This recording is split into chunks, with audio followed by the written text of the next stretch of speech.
Good evening. I'm Derek Robinson, and this is a special edition of our podcast series. Our special guest tonight is Bryan, who is a whistleblower for a covert social engineering program that he discovered while working for security industry specialists, a nationwide security personnel firm with a branch in Seattle, Washington. Bryan says the company uses DNA frequencies to access and control individuals and small or large groups of people, utilizing a collection of devices he refers to as total individual control technologies. So this time we're going to welcome to our podcast this evening. Okay, Bryan, you there? Yes, Derek, hello. Okay, yeah, can you hear me? Great. Yes, I can. Great. Okay, great. Welcome to our podcast, and we're so glad, everyone is so glad to have you here tonight and working with our community because it's really the first time we've had a whistleblower join us from the other side to give us some perspective. I mean, we've talked for so many years about, we've only had speculation, up to this point about what is happening, what the perps are doing, why they're doing it, and things of this nature. And I'm hoping that maybe you could answer some of those questions tonight. Bryan, why don't we just start at the beginning of your term there of working with security industry specialists. Can you tell us, how you came to work for them at the beginning? Absolutely, yeah. Thank you, Derek. And I just want to say hello to everybody that's listening. And I want to thank all of you for your support. It's been overwhelming. It's really been humbling. And it is more than I ever could have hoped for. So I just wanted to say thank you to everyone. I'm sure you can imagine how difficult of a decision this was for me to decide to speak out publicly, and the support I've received has confirmed to me that I did make the right decision, and of course, it was very much needed given the severity of the problem that's sweeping the country right now in terms of gang stalking and voice to skull. So I just wanted to take the time to say that.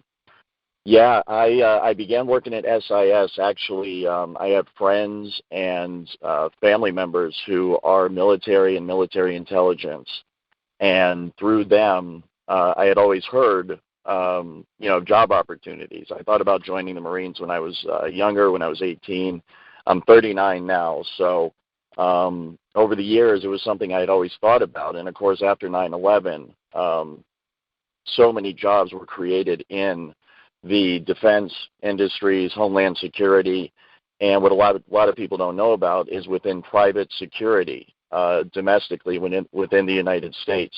It's a booming industry. It's one of the fastest growing sectors of our economy as generally our society is being militarized and generally that militarization is being privatized.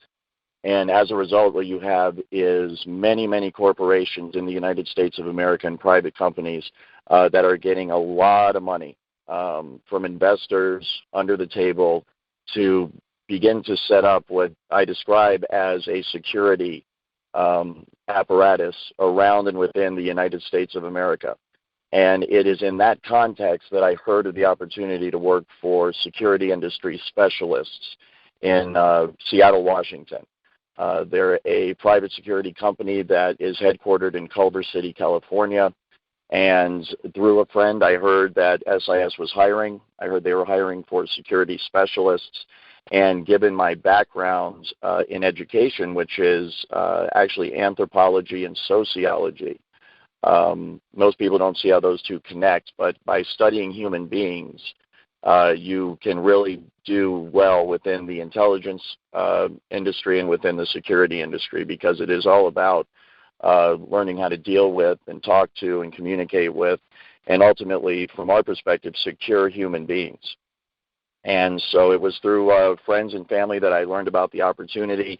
And I started off, like everybody else, as a low-level security guard, minimum wage. I worked my way up through the company over time, and eventually was assigned to executive protection and threat assessment, risk management. And just to tell you a little bit about that, what my official duties was to secure personnel, data, and property of VIPs that our company is hired to protect. So there's a whole lot of training that goes into that, and I became a security specialist for SIS, specializing in executive protection, also risk and threat assessment to our clients. Our clients are the companies or the individuals that we contract out with and provide services for.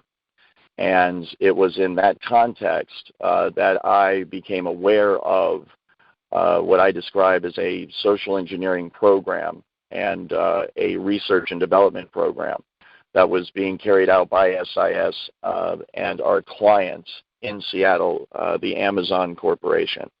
And it was through moving up within the SIS hierarchy and working with more and more people as I was assigned to more and more assignments, I became aware of the existence of this program. And then little by little over time, I became aware of the extent of it. And it wasn't long before I realized how horribly out of control it was, how downright evil it was. Once I began to realize that SIS was experimenting on its own employees, my fellow security specialists, I was outraged. I later learned that my company was involved in a larger social engineering program that encompassed the entire city of Seattle. That aspect of the program was experimenting on the homeless population of Seattle, Washington, who were housed in DESC, Downtown Emergency Services Center facilities. And I later learned that they were indeed experimenting with, when I say experimenting, voice-to-skull, hive mind, behavior modification technology that is frequency-based and directed at a targeted individual to basically control their entire person.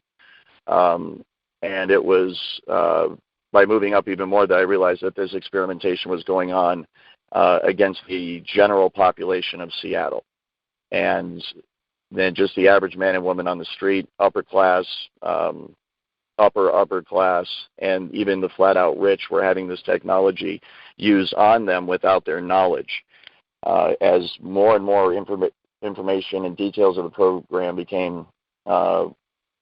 were made known to me, I became more and more outraged by it. And I spent a long time, because I had many friends within the security company. A lot of these people are great people.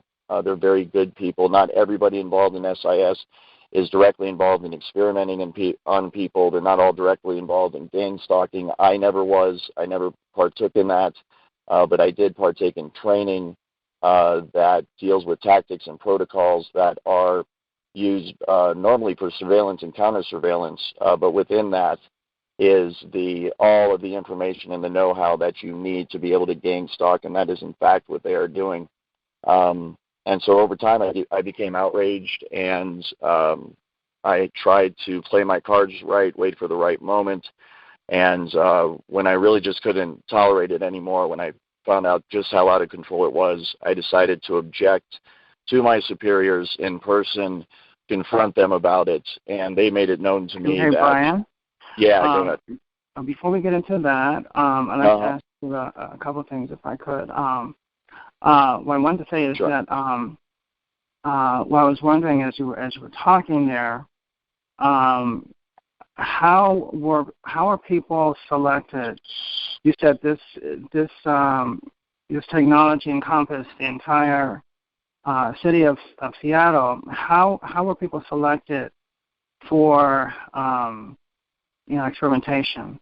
Were certain groups, certain neighborhoods selected at various times?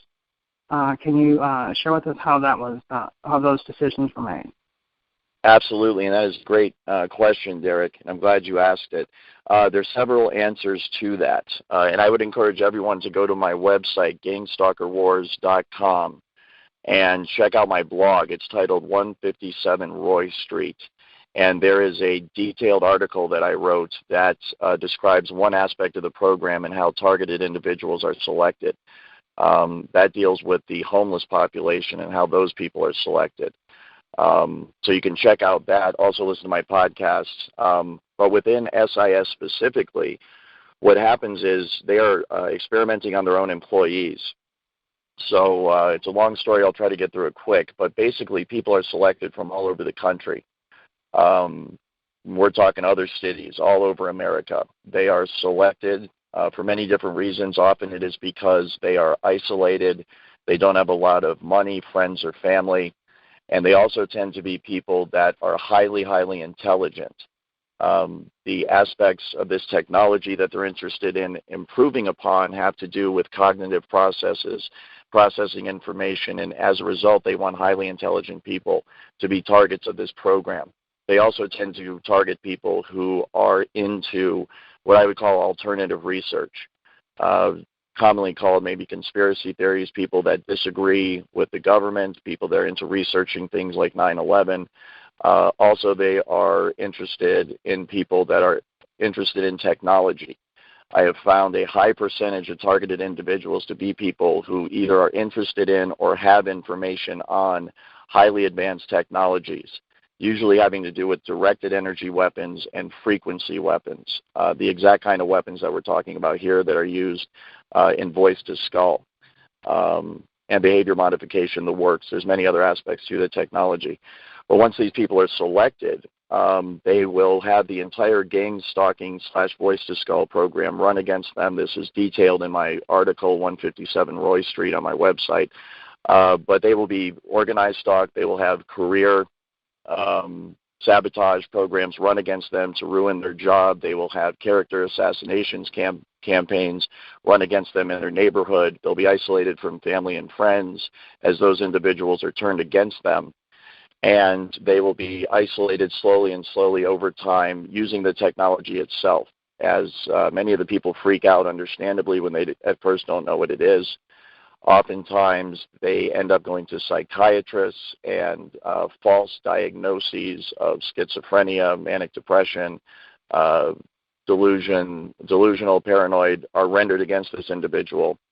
And it turns out that that's a loophole in the law that they are using to take away people's constitutional rights, as once you are deemed mentally unfit to care for yourself, i.e. you're depressed, delusional, paranoid, etc., they use that, the state or the federal government uses that as an excuse to come in and say that they have to care for you. So I would warn all targeted individuals out there, please do not go to psychiatrists and allow them to render a diagnosis against you, because that is a dirty trick they're using to take away the rights of people all over the country. Once the individuals are selected, and this is unique. Bryan, oh, go ahead. Bryan, Yeah, go ahead. If I could ask you something quickly here. You said once individuals are selected. Can you tell me about the selection process? How are they located? I mean, is it through computer? Is it word of mouth? How are individuals, is it surveillance? How are they selected? Can you tell us? That's a great question. I do not have direct knowledge of that personally in terms of an individual, how they are selected. What I can speak to intelligently, though, is that each individual fits the general profile that I'm describing. So they're highly intelligent. They are able to be isolated by whatever means. They normally have some sort of what I would describe as a free mind. They're people that aren't, part of the crowd, so to speak, in the way that they think. They're outsiders. They're what the government would call dissidents or revolutionaries, or people that may be a problem. Some TIs have said that this kind of profile that all TIs fits is empowered individuals, and I would definitely agree with that. But I cannot speak to how they actually identify an individual person. I think the general profile that I'm describing that fits the targets of this program is something that is generated high up within the program. We're talking at the federal government level. We're talking at the highest levels of this social engineering program, where scientists from all over the country and all over the world, they're looking at someone's genetics, they're looking at someone's cognitive abilities, they're looking at someone's genes, they're looking at someone's DNA, they're looking at people's social situation, they're looking at people's career. I've been very surprised that so many PhDs are actually targets of this program, and they're usually PhDs that have gone against the grain in terms of what academia normally teaches, usually within the fields of science and technology. And the reason for this is because people running the program want to cover up certain technologies and certain aspects of science that can lead through to tremendous breakthroughs. These highest levels of science and technology are the sole purview of classified sectors of our government and military, and as a result, it is not, the opinion is that the American people do not have the right to this information, and is in the national security interest of our country to keep it classified. And so that is the answer to your question. Okay. Well, let me ask you this, Bryan. Since you sort of have had your finger on the pulse of this program, and I would totally understand if you can't specifically answer this question, but if you have some idea, that would be great. Would you have some idea about the numbers of TIs that are targeted in the United States? You say it's a nationwide program, and I totally understand if you really do not have a guess or an estimate of how many people across the entire country, but I just thought maybe you might have at some point come across some numbers that will give us some idea of how many are being affected by this technology. Absolutely. It's a good question. I obviously do not have those exact numbers. What I will do, though, is take this opportunity to distinguish really quickly between the larger phenomenon of TIs that is usually a person in America that's being targeted by the technology and is being gang stalked by members of their community, and the specific program that I am whistleblowing on. The specific program I am whistleblowing on involves the actual abduction of TIs from around America. They're put on a Greyhound bus and they are shipped to Seattle, where they are made homeless. They live in one of the homeless shelters where they are housed and experimented on with voice-to-skull technology, and then they are funneled into SIS to work as low-level security guards, where they are experimented on even more. So that is a specific program, and that's what I detail in my blog and my website. But because I am familiar with that program that utilizes the same tactics of gang stalking and the use of this technology against individuals, my knowledge on that program applies to what all TIs are going through. It's the exact same technology, and it's the exact same gang stalking tactics that are used against them. In terms of numbers, I know that there are right now at least 300 to 400 individuals in downtown Seattle that have been abducted from all over the United States, brought to downtown Seattle, and are being housed in DESC, Downtown Emergency Services Center, homeless shelters, and being experimented on 24/7. The numbers of SIS employees that have been experimented on, to my knowledge, is in the dozens. That's all I have direct knowledge of, though, about 24 to 36. And then nationwide, the estimates in terms of targeted individuals who still maintain some manner of autonomy and freedom and have not been brought to Seattle or enslaved completely by this, the estimates I have heard is anywhere from 1 to 2 million at the moment. And we're talking full-blown TIs that get the technology and are being gang stalked 24/7. Those are the estimates that I'm familiar with. Okay. Were these estimates that you maybe heard around the job or something like that? Absolutely, yes. This is discussed very much in the open within SIS and with some of the liaison contacts that I had with DESC, Amazon, and then also members of the military that are in a civilian capacity. One thing you have to understand is that within the security business, most of the people working there are ex-military and ex-intelligence operatives.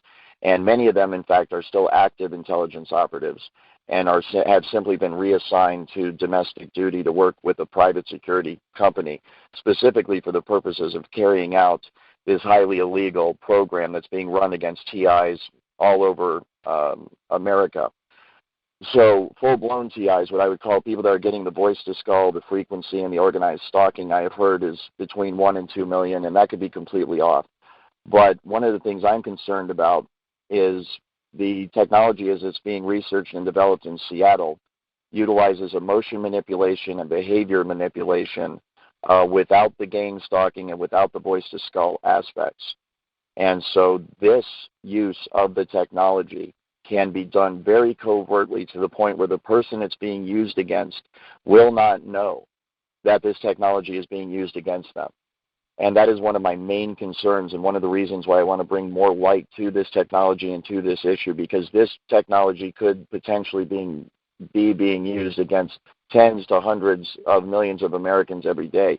I've mentioned in some of my podcasts how there are field effects where they will not direct this technology at an individual, but create a general field of frequency in a geographical area so that everybody that within that geographical area is feeling the effects of the technology. It's more of a general application of the technology instead of an individual specific application of the technology. But when you consider that use of it and the fact that it is used for emotion and thought and behavior modification, then we could potentially be looking at many, many millions of people across the country that are under the influence of the technology today, right now. Okay, was that when you say in a geographical area, are you talking about sections of the city? Are you talking about across the country? Can you give us an idea of that? Absolutely, yeah. The area of the geographical areas that I'm familiar with are limited to the size of maybe a downtown area of a city, so that the frequency that's being emitted by the device will have an effect on a geographical location, let's say downtown Seattle. And so what they can do is within this general field, they can broadcast a frequency that affects human beings within that frequency field and can induce a general mood of, let's say, happiness or sadness, anger, agitation, peacefulness. And in this way, they can have an overall effect in the city. And I have seen this done, and it is remarkable how effective it is, because you will walk down the street of Seattle and literally see people all in a bad mood, all at the same time, and they do not know each other. And then you go over a block or two to a different office building, and you walk in, and the exact same thing's going on there. It's very, very concerning. So within that, then, that overall bubble or area of frequency where everybody, let's say, is in a bad mood, they can still inject what would be a individual-specific frequency to the targeted individual themselves, let's say the homeless person in Seattle that's being experimented on 24 hours a day. So they will be under the influence of the general agitated mood or bad mood that everybody else is in, and then they can more further be manipulated by the frequency that's being directed solely at them. Okay, well, Bryan, with that, within that confines of this frequency, would that affect crime rates, for instance, or auto accidents, or other types of incidents among people? Absolutely, yes. That is exactly what the people running this program have in mind in terms of application of this particular feature. It is to, or at least it can be used to induce riots, for example, or stop riots. It could be very, very dangerous, and it's a great point you bring up about traffic patterns and auto accidents. I mean, this is messing with the innermost part of human beings, their emotions. And so you can imagine how irresponsible it is to actually manipulate someone into being in a bad mood, and manipulate everybody in town into being in a bad mood. And then they get in their cars and they drive around where their own safety and other people's safety is at risk. It's a huge, huge problem. And you can imagine the applications of this. If anyone ever wanted to start a riot, if anyone ever wanted to increase the crime rate, and then, of course, you can use it for the exact same opposite. You can use it to decrease the crime rate by making everyone passive. And that could have nefarious applications as well if you want people to be passive and not pay attention and not take action. It can be used for that as well. So, yes, the the mind is boggled by the possibilities in terms of what this could be used for. Okay, so these are radio frequencies that are being utilized? That's correct. Yes, they're radio frequencies, microwave signals, the entire spectrum of radio frequencies can be used within a certain range to produce all sorts of different effects. So the way it works is a device broadcasts a radio frequency, let's say at an individual, and that radio frequency will hook up with the resonant frequency of the individual's mind or body, or in this case, DNA. And what happens is once the resonant frequency is found in the targeted individual and the broadcast frequency matches up with that resonant frequency, those two frequencies interlock, and they can be thought of as one frequency or one energy. And what happens is between the broadcast frequency and the individual that's receiving the broadcast frequency, once it's resonating, once they are resonating together, a super highway of frequency along which information can be sent is created.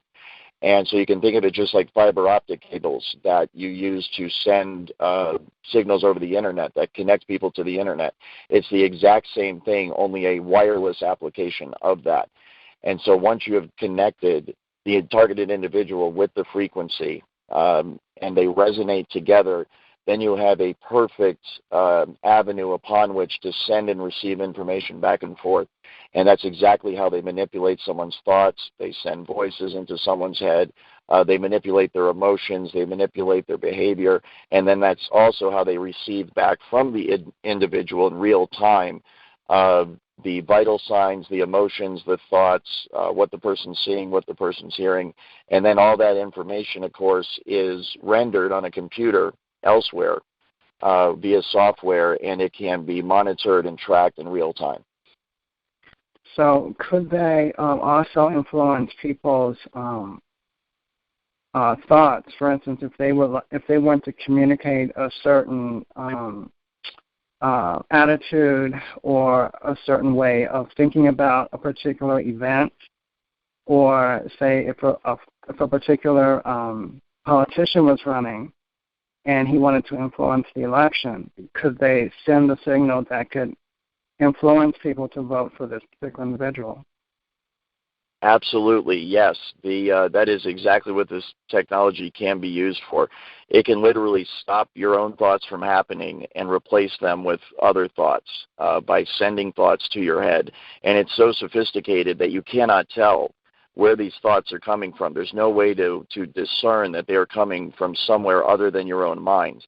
So you can imagine how bad this would be for people that don't even realize this technology exists, and they're having these thoughts which they think are spontaneous because being under the influence of this technology now, kind of having been on both sides of it, I am just amazed at the way it works, and I know that the thoughts that they beam into your head originate from the exact same place in your mind that your own natural thoughts originate from. So if I didn't know I was under the influence of this technology, then I would have no idea that anyone was influencing my thoughts at all. And that's exactly what it can be used for. It can be used to sway people in terms of their opinion, to make them go along with a certain agenda. It can be used to turn groups of people or individuals against each other for whatever purpose. And actually, this exact same technology can be used to not only influence the thoughts of someone, but also the voice box of someone. And it came to mind because you mentioned a politician. I heard that they actually used this on George Bush Jr. once, George W. Bush, when he was giving a speech because he could not remember his lines. This is the type of thing that could be used to give a politician the words that they need to say so that they will come across and deliver the message in the way someone else wants them to deliver the message. So messing with people's thoughts is really, really concerning, and it is so advanced now that they can do it without people even realizing it's being done. Well, that explains so much, actually, what you just said. Okay, great. Well, this is amazing because we all know about how they can influence our individual thoughts, But this is a whole different level when you're talking about influencing the thoughts over a geographical area, people within that range. This could have enormous implications. So how they do that, I'm not really clear how they can hide. Well, they have been experimenting with this. I asked that, but I know they have been experimenting with using groupthink, I guess you could say, influencing groups of people since the 70s, I know of, actually. And I just have not seen, the application of this technology or actually heard of it, obviously from this perspective, although I suspected it, of course. And it explains a lot of some of the elections that have happened lately. But anyway, but this is fascinating, Bryan, that you are presenting this to us, because we are aware of it over here, but it's a whole different ballgame to hear someone from the inside explain that it is happening and how it works and things like that. So this is fascinating. Okay, so are you aware? I know you speak of Seattle and how this is being utilized in various sections of Seattle. Are you aware specifically of other places where this technology is being applied? Absolutely, yes. In terms of, first of all, the reason Seattle is important, and I think you mentioned how it's been researched since the 70s, and indeed going back before that. What I have direct knowledge of is, of course, the research and development program, aspect of this technology. And the thing that shocked me about it is it's not being done, in a secret military base somewhere, and it's not being done in a controlled environment where people are being kept safe and separate. The test subjects are kept separate from the general public so that nobody gets hurt. The entire city of Seattle has been turned into a massive proving ground for this technology, and it's being done right out in the streets. It's being used against people that are driving. It's being used against people that are trying to live in a city environment with the congestion and all the other people around that you have in that environment. And so the potential for accidents and things to get out of control and for people to get seriously hurt and indeed be killed by this is real, and it's happening all the time. And I think it just shows just how not only out of control this program is, but how completely unchecked the research and development aspect of our national security structure has become. They are completely immune to any oversight, to any consequences, to anything they're doing. And I just could not believe that this research and development part of this program was so advanced and was so widespread, and it was so out in the open in places like Seattle. And I encourage anyone that's in Seattle, please do go there, or that's near Seattle. Take a trip there and spend a week, on vacation. If you got the money to do it, I would recommend it, and visit DESC and visit SIS at 1415 Western Avenue, Seattle, Washington. Visit Amazon. Visit the Apollo, Nessie, Bigfoot, Cricket buildings. Visit these places and begin to look around and observe, and especially if you're a TI that knows the symptoms of the technology because you're an expert in it, because it's being used on you. You know just as much as I do. Well, maybe not the version that I'm aware of being used in Seattle, but you're getting a version of it, so you know what to look for. Go there and watch the homeless people. Watch their behavior. Look at their teeth, as all the people have one of the effects, I'm sorry to say, for TIs out there is this technology will actually radiate the teeth right out of your mouth prematurely. And I know in Seattle and elsewhere, people are in their 30s, that brush and floss every single day, that are having their teeth just fall out, sometimes whole. They're swallowing them in their sleep. They're choking on them. I mean, this has devastating effects on the physiology of the human being.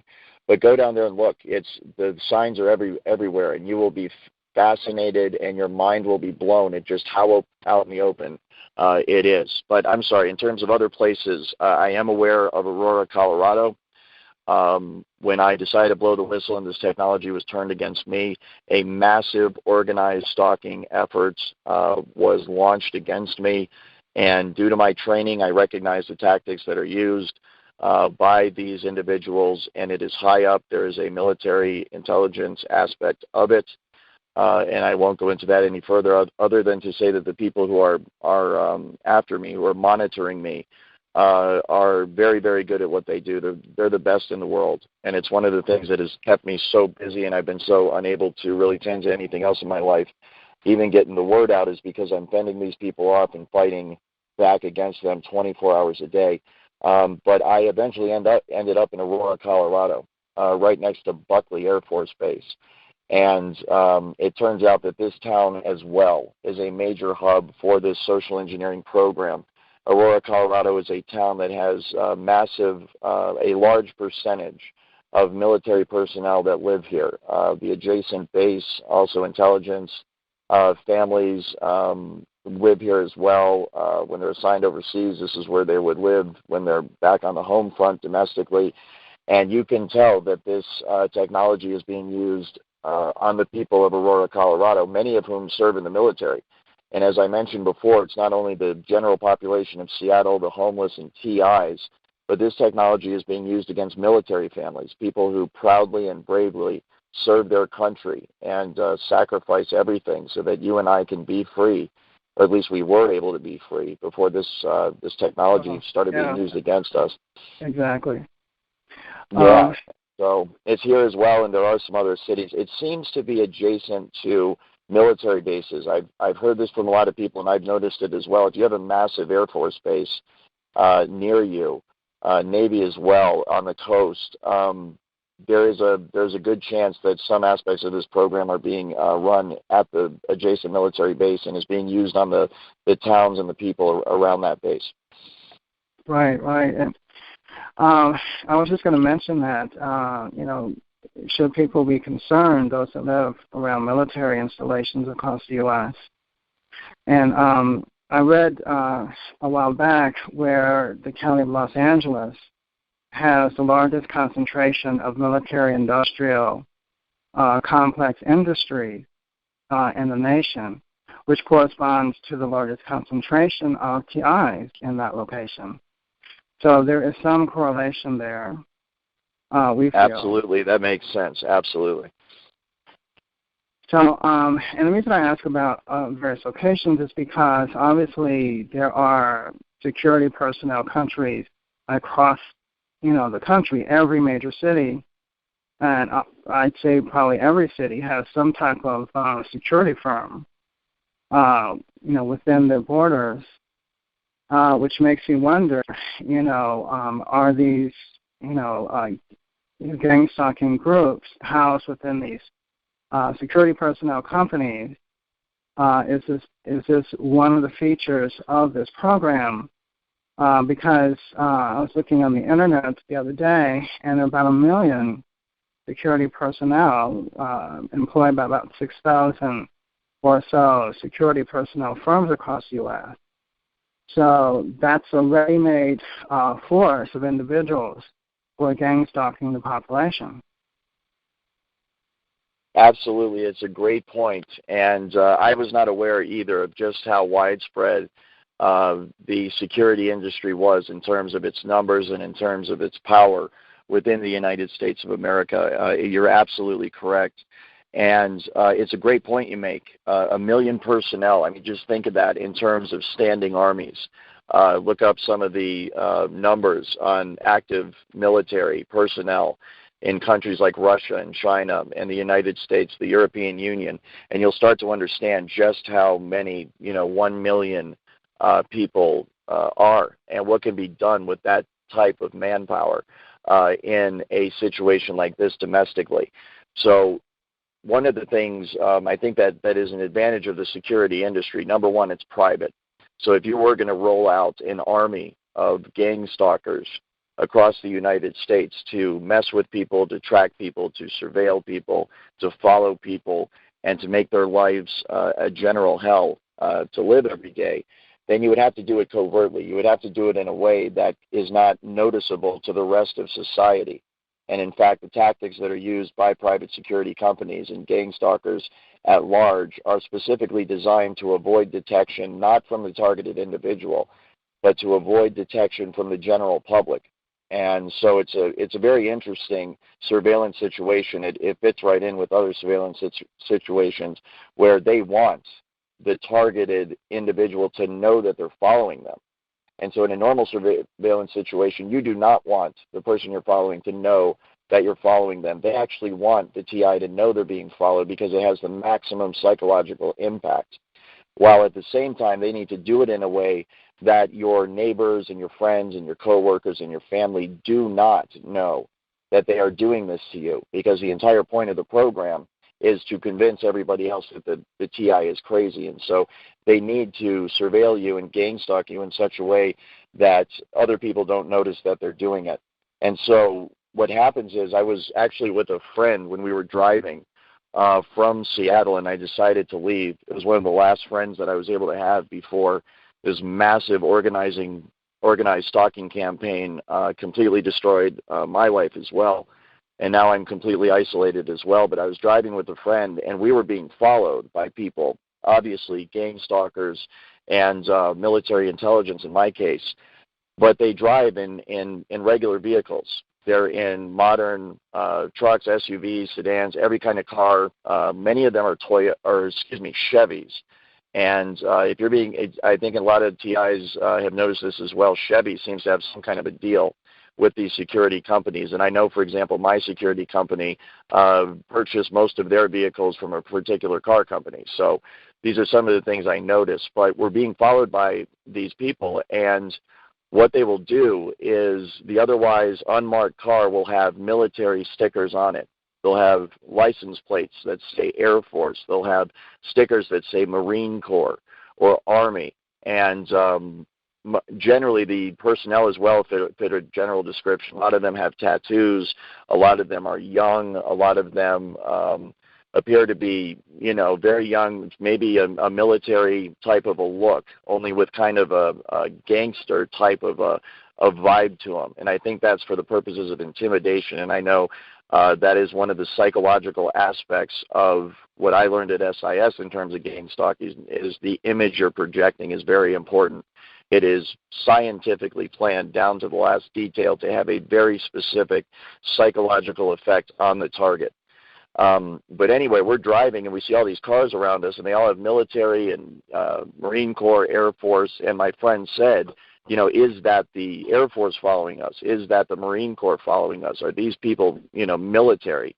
And it's a very good question. And they are trying to give that impression that who's following you is active military. And, of course, that's not the case at all. They are private security contractors, or they are at least intelligence operatives that are operating domestically under the cover of being a private security contractor. And the reason they put those stickers there is to give the impression they're military. And so what you have a lot of times, the way they get license plates that say Air Force engraved on them is they are former Air Force. The way they get some of these insignias on their car, they are former Marines, and they are now retired. And after active duty, a lot of them need jobs, and they are being hired by the thousands each and every day to staff private security companies all over the country. And private security companies and private investigators, what they do is they investigate, they surveil, they follow, and they carry out covert intelligence and investigative operations domestically in a way that can't be protected. It's the perfect way to carry out gang stalking operations against TIs. Okay, well, I have a couple questions here in regards to what you just said. Could you give me like a profile of, say, the average worker at these firms that is doing the stalking and the electronic harassment? Absolutely, and the number one rule in intelligence work and in security work in terms of at least people that are going to be surveilling the public is to remain undetected. And so in terms of a profile, they go out of their way to hire people of diverse ethnic backgrounds, each gender, all age ranges, more or less. There's obviously limitations if you're too old to be able to follow people on foot. But I've noticed a lot of the mobile details, a lot of the mobile assignments will be carried out by the more elderly of the private security contractors, because they can't be operating in an inner city, for example, on foot, walking up hills and so forth. People with disabilities as well cannot do that, so there'll be mobile units. Static and mobile units are the two basic units you have within private security, and then they're assigned to different assignments. But yeah, as far as the profile, they are ex-military, they are ex-intelligence. Many people, like myself, have no ties to that, but they start off low in the company as a security guard, maybe executive protection, maybe risk threat assessments, maybe they have an IT background, so they get in that way. And then they're trained little by little to be led into the gang stalking and kind of the covert aspect of the company, which is involved in this social engineering program domestically to target TIs. And so what you have is, in terms of a street gang stalker, the kind of people that will have constant contact with the TI on a regular basis for the purposes of being known as gang stalkers to the TI, they will have a certain profile physically.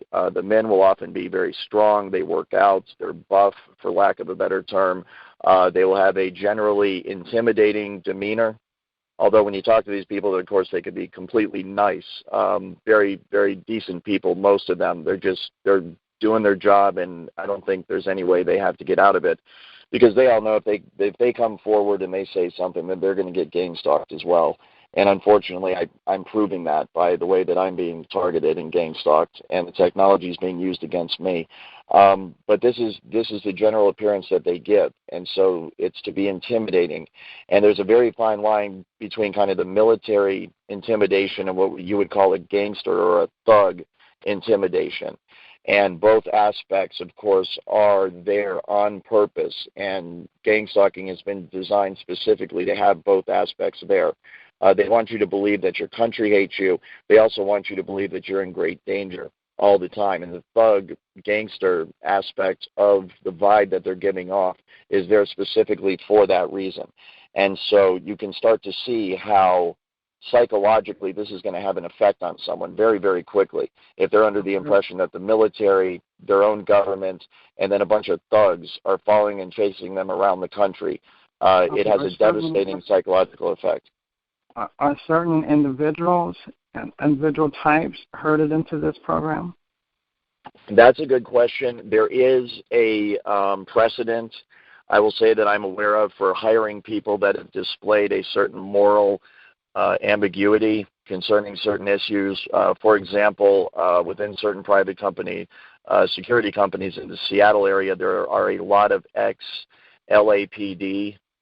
In fact, when the Rodney King riots went down and a lot of the scandals that went on in Los Angeles, the LAPD went through several stages of reform, and anybody from LA, of course, will remember this. And the people that were forced out of LAPD ended up almost exclusively going to work for private security companies. So you can imagine the types of characters that ended up in private security companies when the LAPD didn't want them anymore.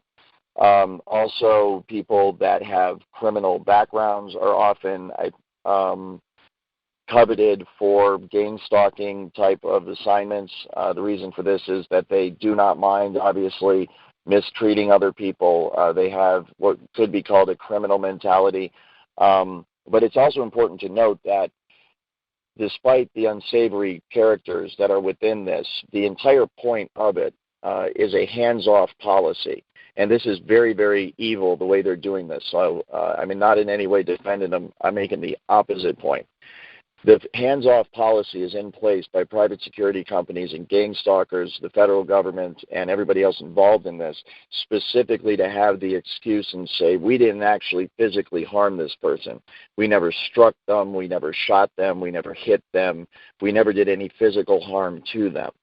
So everything that's done by this program is meant to have a psychological effect, and the psychological effect is meant to complement the effect that the technology is having on the individual, so that they are brought to a place in their life where they're isolated, they're broke, they're unemployed, they have no family, they have no friends, and nobody in the general public can track or trace anything that's being done to them because the technology is remote and it's wireless, and there's usually no physical signs left on the individual that anything is being done to them.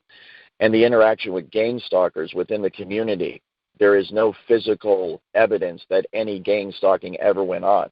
They are specifically instructed, do not slash anyone's tires. Don't, vandalize their house. That is not the point of the program. The point of the program is to have maximum psychological effect and leave the minimal amount of evidence.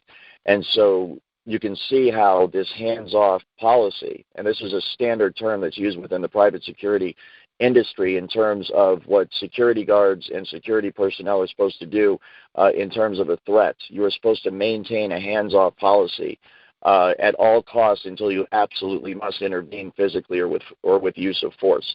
And so that's kind of an industry term that's been adopted by gang stalkers as a hands-off policy against the TI, so that when that person ends up in a hospital or ends up physically deteriorated, they can't turn around and blame the gang stalkers because they were never, quote-unquote, touched or physically harmed by them, even though all of the harm that's done to TIs is done by the gang stalkers, it's done by the federal government that endorses this program, and it's done by the technology, and therefore the gang stalkers, the technology, and the federal government is liable and responsible 100% for everything that's been done to the TI. Okay, so that is something that we have noticed in terms of a general type of protocol in the program, that there is a certain boundary that they do not cross. They will harass a person, to homelessness, but they don't usually physically attack them. Exactly. Okay, so basically, the reason I asked you about the profile is because some of the stuff that they do is so sadistic to people, and I was wondering is this something that this could not have been something that they knew that they were getting into. You don't advertise to torture people. Do people, once they find out what the job entails, what is their attitude then? Do they really just go with the flow, or do they just do what they need to do to keep the job? How do they feel about what they do to people? Do you have Absolutely. Yeah, it's a great question, because you're absolutely right. Nobody advertises, on Craigslist that we're hiring you to harass and torture people. It's just not done. And I can speak personally for myself, and I can speak personally for the people I worked with at SIS, that when you do first find out what's going on, you are disgusted by it. You cannot believe that this is what's going on. There is also a very quick, almost a peer pressure induced acceptance of it that causes you to say, this is pretty cool. And I'm just being flat out honest here about the psychology that's going on within these people's minds. It's pretty cool. We're part of the group. We're part of the massive army of people that is going to be okay no matter what, because we're on the right side of this, because we're the people with all the power. We're the people that with ties to the intelligence agencies. We're the people with ties to the government. We're the people that are going to be okay no matter what, because, we are willing to violate the law to get away with whatever we want to get away with. And our superiors and our bosses are as well. So as long as we make them happy and we do our job, we're going to have a pretty good life. And I can tell you that this is exactly what is done to people almost immediately upon the revealing of what is really going on.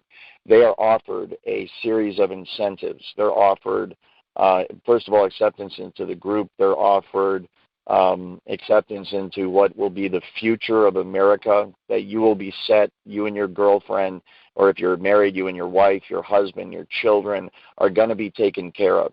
You're going to make a lot of money. You're going to have brand new cars every couple of years. Your kids are going to go to the best schools, and you are going to be connected, for lack of a better term. And at this point, it really does take on almost an organized crime feel to it, because what you're dealing with are people that are pleasing their boss in order to do something that is absolutely illegal. They're monitoring and harassing and torturing, and sometimes leading to the death of American citizens. They're violating their civil rights. They're violating their human rights. They're violating basic human decency. This is horrible stuff that's being done to people.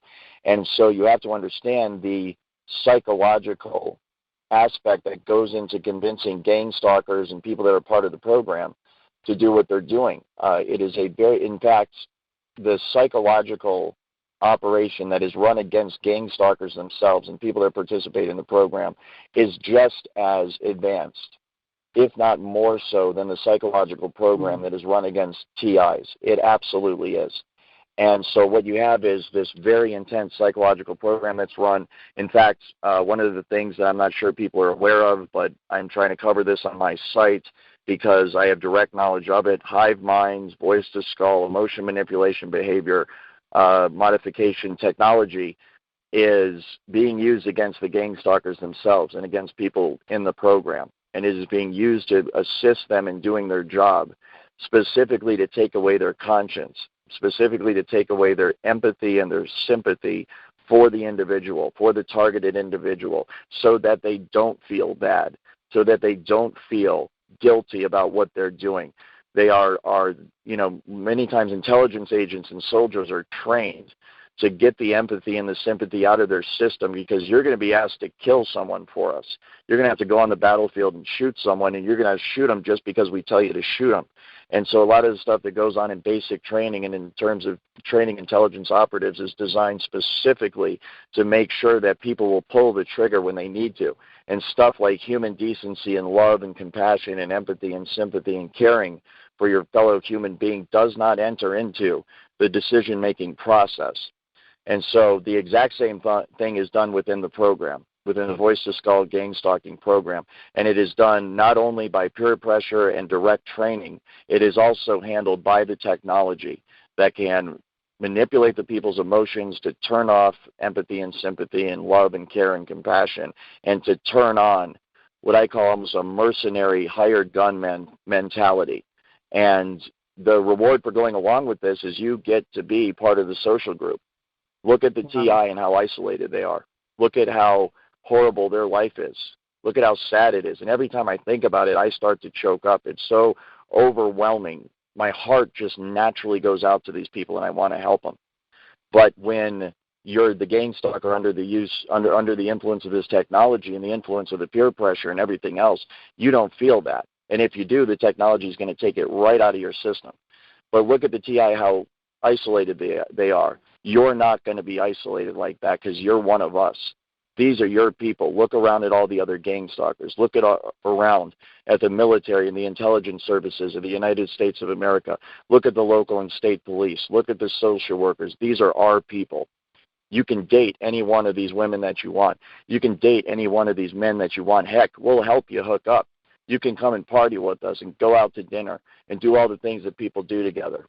And that TI can't. That TI can't because of X, Y, and Z. That TI can't because he's on the wrong side of this.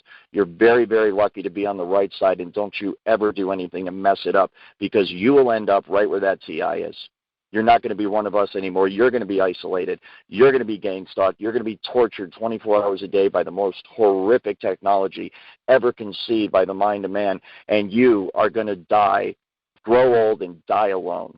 And unfortunately, now that I'm saying that, I have this self-realization moment. I mean, that's exactly what's happening with me. And I can totally and completely understand how that is a very, very effective strategy to get people to go along with being a gang stalker and to help cover up this program.